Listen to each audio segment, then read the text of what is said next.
महाराजांनी खूप गोड बोलून सांगितले, लोकांनी ऐकलं नाही तर महाराजांनी कडक शब्दात सांगितले, तीक्ष्ण उत्तरे हाती घेऊन बाण फिरे.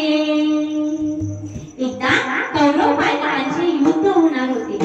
त्यावेळेला भगवान दुर्योधनाच्या महलात शिष्टाई करण्याकरता निघाले.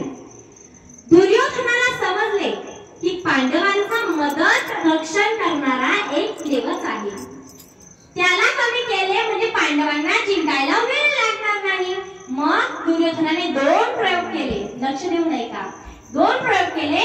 एक घरामध्ये जेवणामध्ये विष टाकले व दुसरा सुशोभित खड्डा खोदला व त्यात अणकुचीला शस्त्र घातले व सुशोभित गालीचे अंतरे शिंपडले.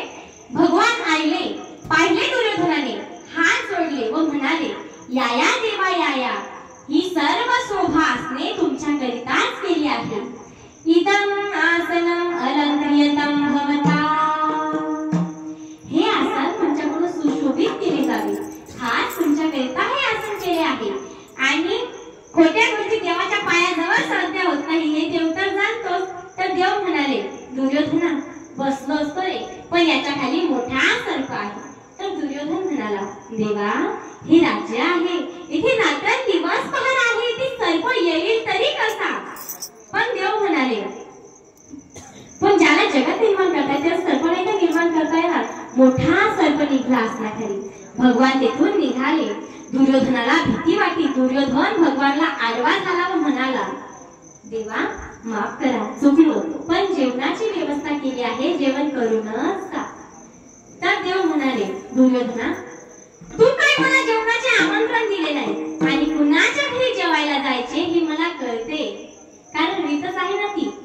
आप नहीं आदर नहीं, नहीं नैनो में नीर, उस घर न जाइए पत्थर कंचन बरसत रीर. आप ही आदर है नैनो में नीर, उस घर चले जाइए पत्थर बरसत नीर. ज्या घरी आपलेपणा आहे, अतिथी आहे, प्रेम आहे, श्रद्धा आहे, तिथे सोन्याचा पाऊस पडत असला तरी, दगडांचा पाऊस पडत असला तरी जावे. व ज्या घरी आपलेपणा नाही, अतिथी नाही, प्रेम नाही, श्रद्धा नाही, तिथे सोन्याचा पाऊस पडत असला तरी जाऊ नये, कारण रीतच आहे.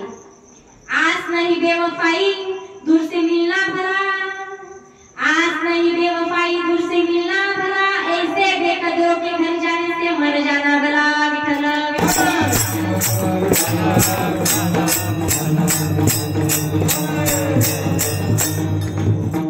तेथून भगवान मनातल्या मनात विचार करून निघाले. पण शेवटी जाता जाता म्हणाले, दुर्योधना देऊन टाकले निम्मे राज्य पांडवांना, देऊन टाक 5 गावाची जहागीरी दे, पोटा पाण्यापुरती दे. तर दुर्योधन म्हणाला, देवा सुखाचा तोडा सुद्धा मिळणार नाही. तर देव म्हणाले, काहीच नाही असे का.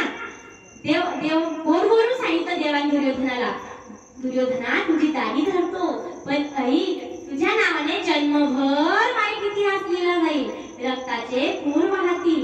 दुर्योधनाने नाही ऐकले. मग देवाने कडक सांगितले, तुला संपवण्याकरता तर आमचा अवतार आहे. तीक्ष्ण उत्तरे हाती घेऊन बाण फिरे.